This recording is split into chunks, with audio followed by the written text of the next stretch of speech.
up guys, welcome back to RC4wd. So finally worked our way through some projects to the Trailfinder3. This body's been through a lot. Just from the unboxing video we did at USTE in our little tiny house. It got knocked off at the end. If anybody watched that video all the way till the end. Yeah, it fell off of its little thing. It does have a little crack in it, and I'm missing one of the hooks broke off on the trail. I lost my snorkel cap on the trail, and yeah, I think that's about it. So it's pretty, it's shiny, it's a nice sparkly red color. But for now, I don't have the patience or the setup to do any body work. I can't even get the little hooks on the body right now, and I'm short one now because I had one break. So we're going to put this body aside and run an old body on it. But today we're going to focus on a few little mods that I've come up with for this already. Now I did drive it out at USTE. Drove a whole entire trail with it, and yeah, not disappointed at all. I like it. The rear is a little stiff, the rear is a little high, and I've got some easy things that we're going to do to check that out. So first I'm going to do is we're going to put this body aside for now and not use it because it is so pretty. And we're going to run my very first ever body on it. I'm not going to put it all the way down right now because we got some stuff to talk about. I know the wheels look horrible on there, but first step I got to do is I got to finish putting the bumper on. It is loose, and the bumpers are scratched, and that's because me and Jeremy, a big squid, were acting stupid. So, but I've got my 3000 milliamp Helios in there, and I want to run it. I'm going to do a little. I don't have any good trails out here, but I want to do a comparison thing, and I think I'm going to run it without the body. So hopefully you can see how the rear suspension works. So the main things I want to address today, zooming in, you can see the front suspension. We talked about this in the unboxing. The front suspension is very, very soft. It's got a lot of movement. Look at the angle of the shackles. You can see that, yeah, they're angled way forward. Okay, now look at the angle of the rear shackle. Straight up and down. Major problem. It's not giving us any movement, and I know the leaf springs are all fresh and not broken in too, but looking at the way this rear suspension is very different, so we're going to make some changes to that. But first I'm going to drive it, just the chassis like it is stock. We can see the flex of the rear and see what it's doing, and then we'll do the mods and drive it through this, hopefully the same thing if I can remember exactly where I went. I don't have any clear-cut trails or anything around here, so we're going to do that and make some changes and see if we actually get any improvement out of it. And I am going to wait. I was going to go ahead and swap all the electronics on this truck. I've got a reef servo, I've got a Holmes motor. We're going to wait on that. I'm going to leave it on the stock radio, all that set up for right now. I just not in the mood to rewire things. And yeah, we'll give this twister servo another try, see how it does. It didn't give me any issues before. I'm hooked on the Holmes. Hooked on the Holmes. That'd be his new slogan. I'm hooked on the reef servos too, though. And yeah, I may have an older rig that 444 might go better on. So we'll see. I want to upgrade some of my older trucks before I start throwing a bunch of money at this brand new one. We'll kind of take it slow and do it like we did with the other trucks, just a little at a time. Work our way up to, like, I think some of my older trucks are pretty well built. And I'm pretty happy with how they've turned out over the years. So I'm going to take it slow with this one. So I'm going to put that bumper on and we'll go for a ride. Alright, so it's not bad. It's still stiff in the back. So the first and most obvious thing, we have two mounting holes here for the shocks. We're going to move them to the most inward mounts.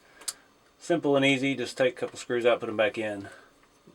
The other thing I want to do is, seems obvious to me, but I don't know why they did it the way they did it, but if anybody is curious about this, this is 153 of 200, but there's no way I can leave it stock and set on it, and yeah. I do like this chassis because it's very reminiscent of the Bruiser. It's kind of going back to the old days with the wide rear, and I'm glad they didn't make the rear axle mounts wider than the front, so it still uses all the same suspension components and everything that we've been accustomed to forever. And I'm not going to do any major stuff in this video. I'm not going to chino mod or cut the leaves or reduce any of the amount of leaves. I want to see how much this will actually affect it. May not do anything, but we're going to find out.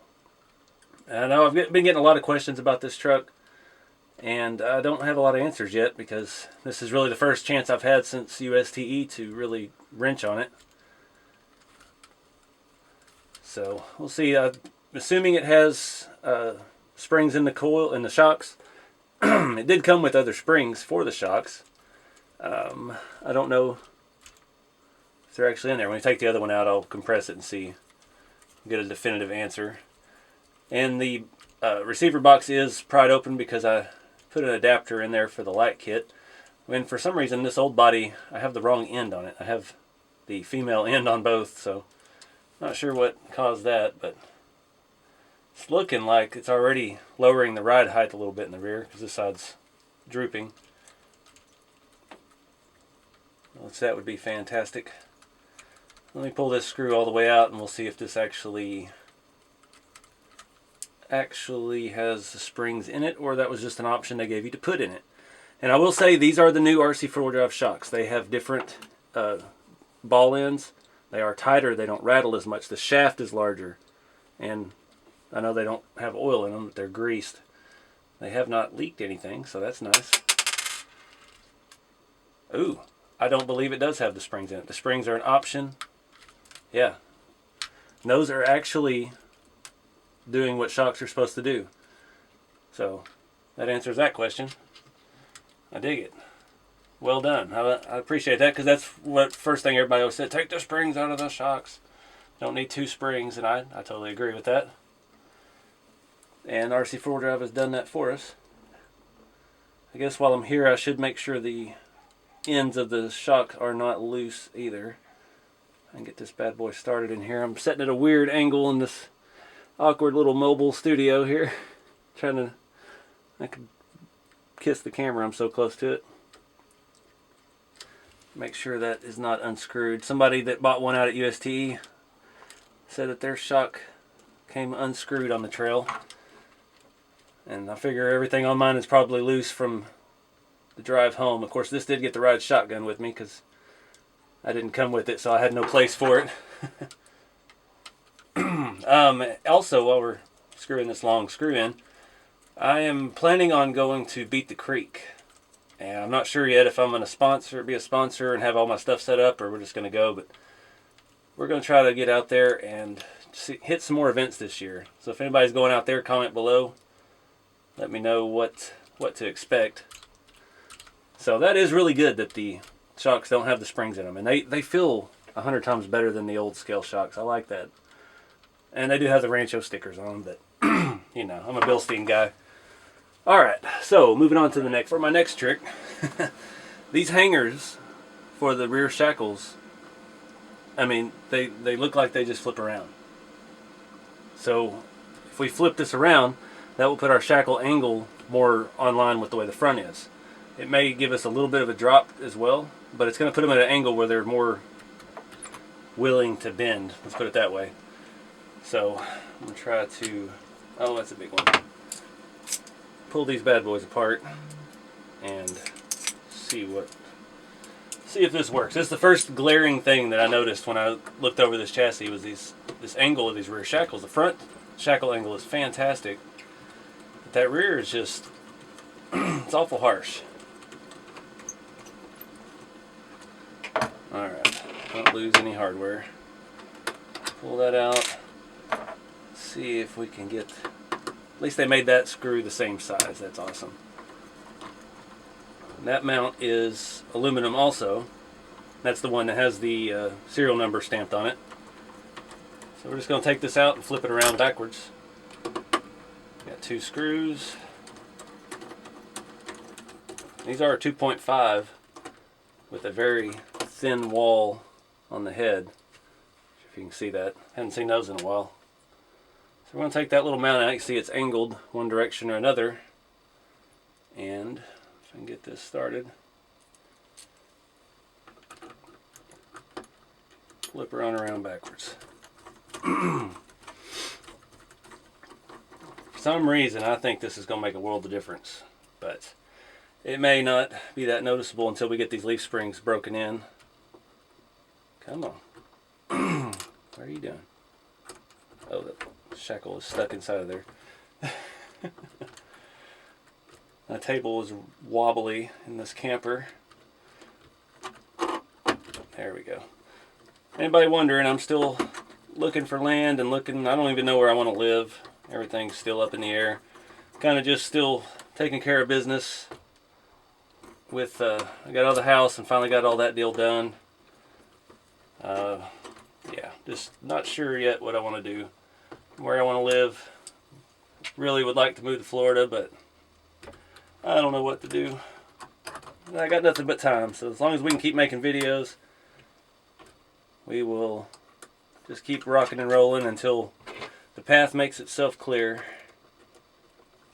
You can even see around my hand there. Got another cold snap come through, so I got to be layered up. Got up to 40 something today, but it was like 25 last night. So you can see there the massive difference that makes. I can push this one down without flipping it. That side tips. That one will a little bit, but I think this is going to make a huge difference. We'll get started on the other side. I like that they made it the same size bolt, even though it's would have been easier just to throw a regular 2 mil in there instead of a 2.5. But you already got to get to the big one for this. That you got the same thing. You can do it all in one felt swoop. And it did feel like that was Loctited. I don't know if I see any on there, but it was snug. Yeah, it looks like there's a little bit. They don't use the blue or red or anything like that. They used, it's probably just super glue, but it's something. Remember that when I built my Blazer, I started with an RTR Trailfinder3, and yeah, they had gone crazy on the super glue on the hardware. It did eventually find itself with all scale hardware over time, but it was tough getting some of that stuff out.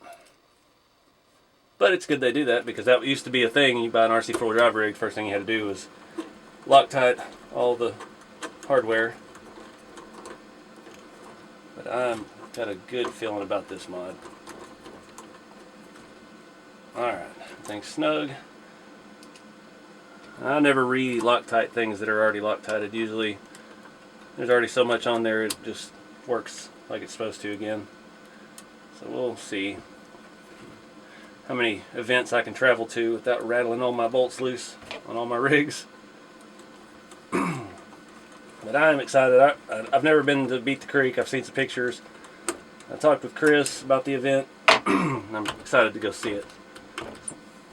That feels much better. Not sure if you can see it in the camera angle, but that is pretty level. That feels better just pushing on it. Alright, so while I'm here, this has been bothering me. I wasn't going to do any front mods on this, but there's one thing I need to address. So, full compression in the front. The axle is not hitting the transmission, or the engine oil pan, sorry. The actual steering link is. So what I'm going to do is I'm just going to throw, I got a little 2.5 mil aluminum spacer. I'm going to throw that on that, what do you call that?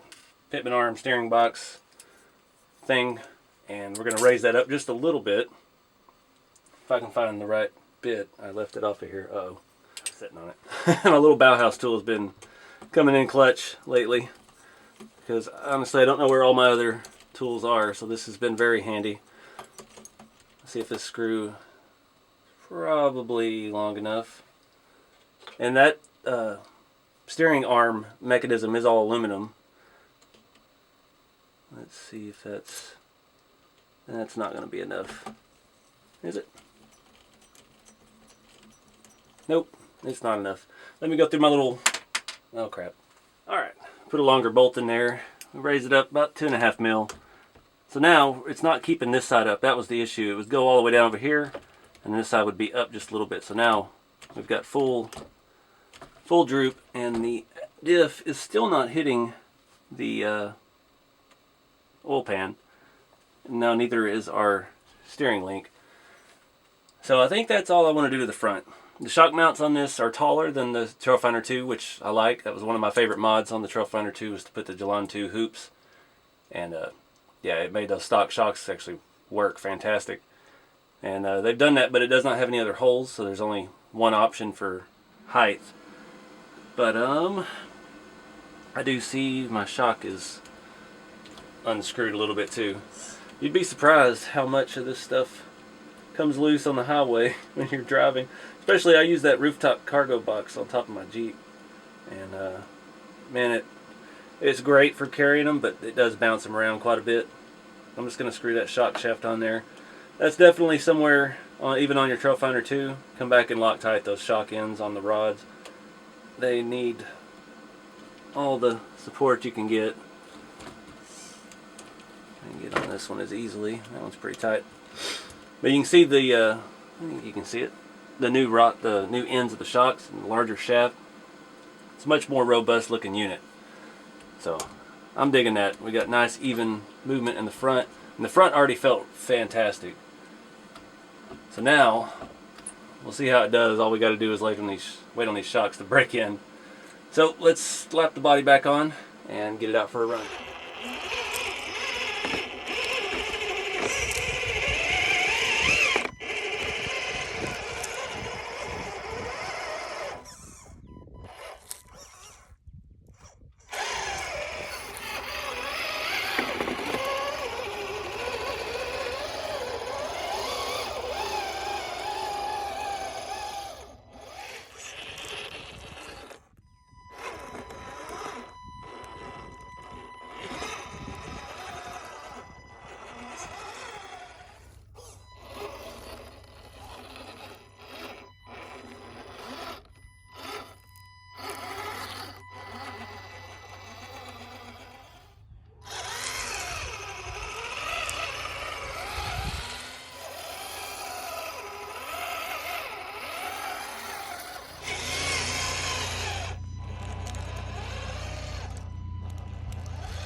Alright, not sure if you can see, but it does set a lot more level than it did.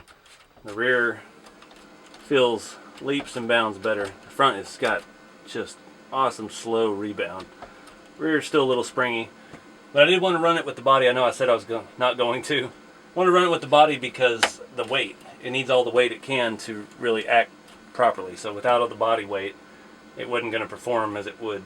It wouldn't be the same. So got a lot more level stance. I do like these tires. These are the Compass. They've got a real good feel, real good compound, and very grippy, very tacky.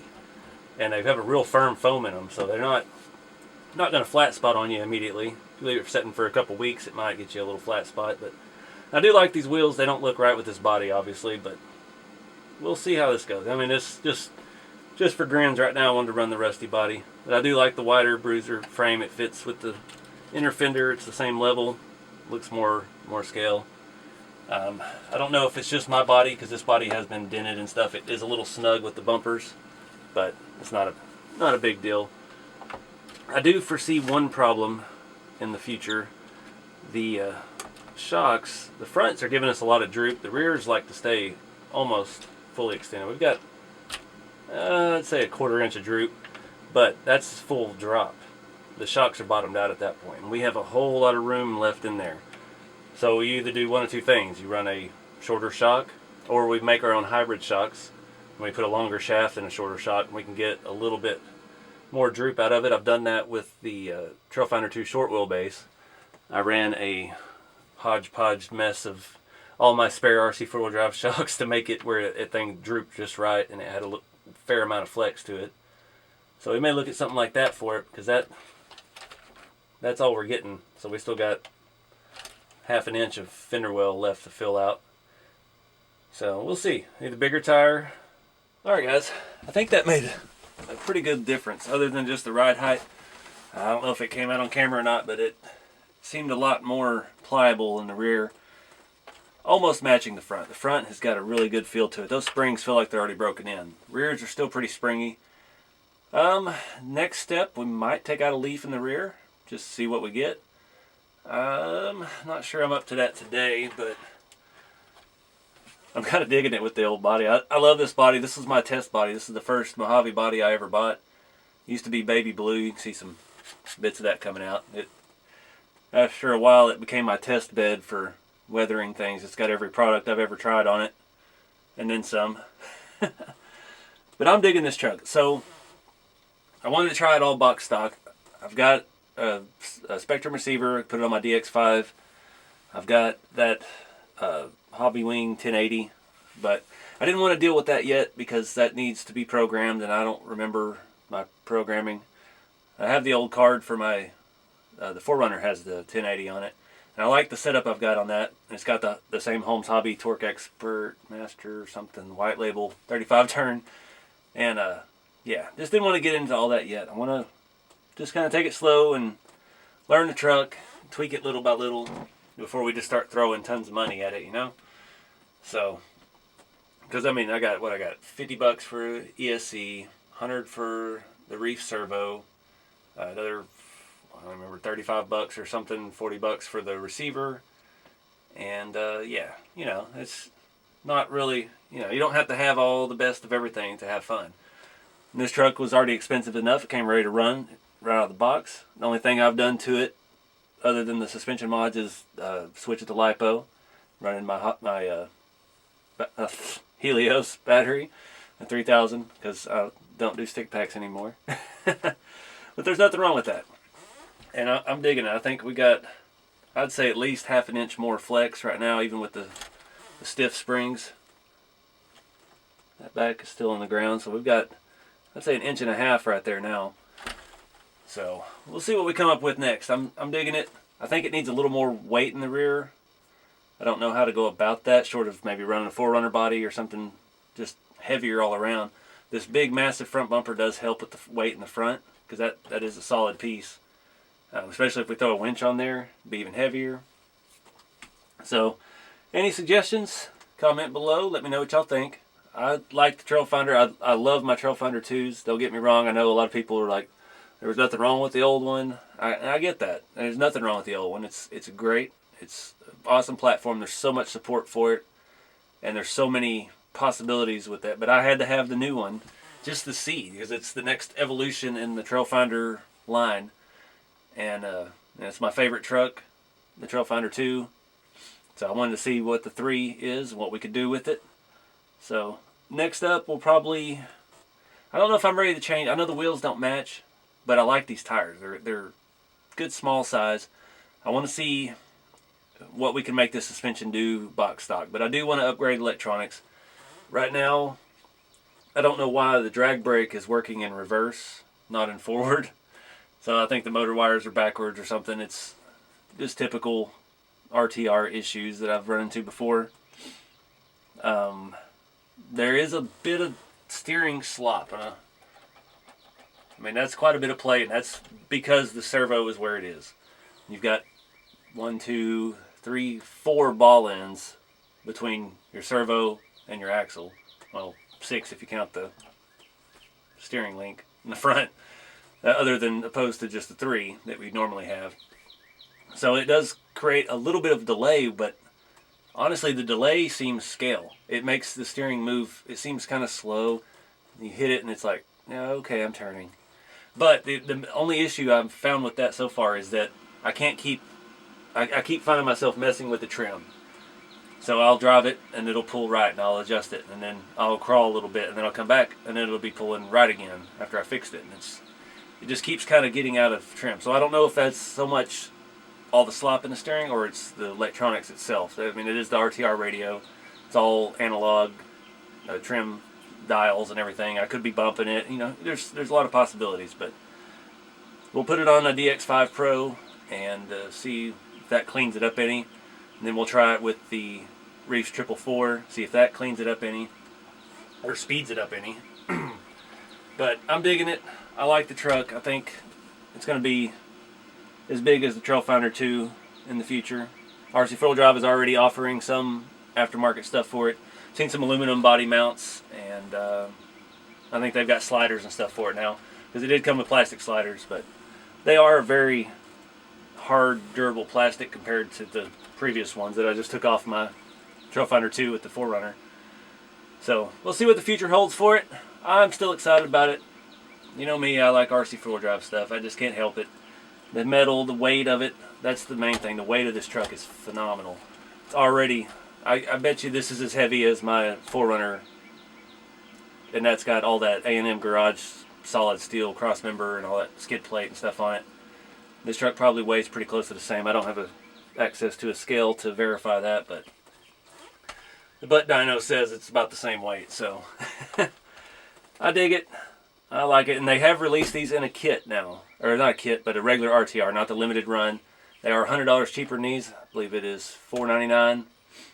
And yeah, can't wait to see what we can do with it. But I'm going to wrap it up, guys. I appreciate you watching and sticking through me with all this move and chaos going on in my life. Working out of the mobile studio. My solid table. My wonderful Amazon lighting. Those lights are actually fantastic. They're in my Amazon store if you're interested in those. Those are the same ones that I had in the studio and in my big garage at my house. And they've actually gotten cheaper. I got 8 of those 4-foot LEDs for $56. And it comes with all the stuff to hook it in. I'm running it off of my Jackery with one outlet. Got 2 lights, drawing 46 watts. It's been pretty good. I don't have a place to plug in my camper out here yet, so I have to use my battery pack for camping. But yeah, it's been an adventure, and it ain't been a bad one. I forgot what it was like working in a factory already. I've been pretty happy just being free to do this, and I still haven't got to do RC stuff as much as I want. I'm still RCing every other day, not every day. But once we get a place and get set up, man, it is going to be awesome. I can start building rat rods every day. I can start welding and fabricating again. I'm missing that. I need to get my hands dirty. But appreciate you guys watching. Appreciate y'all. All the new subscribers, welcome. Thank y'all. There's merch below if anybody's interested. I've got shirts and stickers and things like that. I do have some hats left. I'm going to get some more. I don't know how I'm going to sell those yet because they're not through the Teespring link. It's on the YouTube channel. Those are actual things I have to order and then ship myself. So I haven't figured out all that yet because I don't even have an address right now. So we'll get there. But appreciate you guys watching. Keep it scale. I'll see y'all next time.